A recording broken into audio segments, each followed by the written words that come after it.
nagbanta ng pork holiday o tigil supply ng karneng baboy ang samahan ng mga hog raiser. Reklamo nila, pinapatay daw ng imported na karne ang kanilang negosyo. Tiniyak naman ang Department of Agriculture, sapat pa ang supply ng baboy, kaya wala daw dahilan para magmahal ang presyo nito. Nakatutok si Julius Sigob.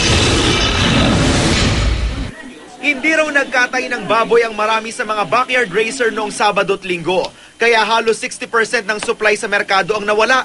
Ang ugat ng pork holiday, ayon sa Swine Development Council, ang pagbaha umano ng imported meat sa merkado na pumapatay raw sa local pork industry. Ang desisyon ng grupo is nationwide pork holiday. Kasama na yung malalaki. So, ibig sabihin, 100% walang karne na tsaka chicken na sa palengke.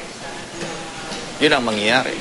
Katunayan mula raw noong 2010, 25 billion pesos na raw ang nalugi sa mga hog raiser. Mas tinatangkilik daw kasi ang imported na karne dahil mas murang na ibebenta. Minimisdeclare raw kasi ang mga ito pagpasok ng bansa, imbes na karne.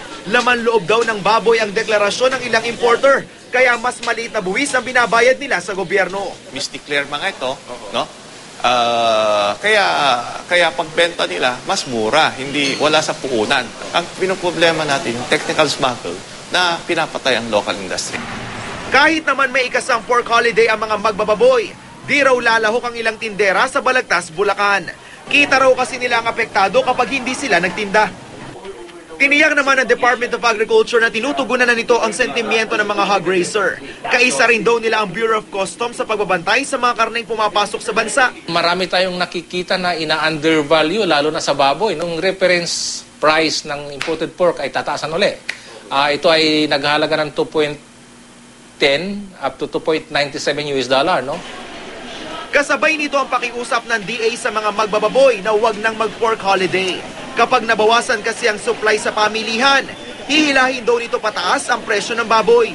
Kahit hindi masyadong malaking epekto ng reduction, talagang tataas ng konti yung presyo, temporarily. Sa Kamuning Market, halimbawa, 2 piso kada kilo na ang dagdag presyo ng mga pork suppliers sa kanilang produkto. Pero dahil matumal ang benta at kakumpetensya pa nila ang tiga 140 pesos kada kilong karneng imported, di raw nila maipasa sa mga mamimili ang taas presyo. Matumal, hindi kami makapagtas. May paalala sa amin na medyo akit ang presyo ng baboy. Dahil? Kasi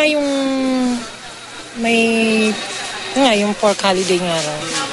Sa ngayon, naglalaro sa pagitan ng 140 hanggang 160 pesos ang kilo ng baboy.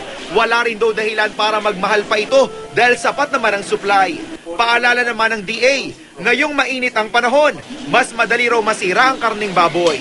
Kaya kailangang suriing maigi ang karning inyong bibilhin. As consumer, malalaman mo yung itsura ng karne, maamoy na yon. Minsan hindi na yung texture nun nababasa na parang ang lambot-lambot na iba na yung pagkalambot ng karne, no?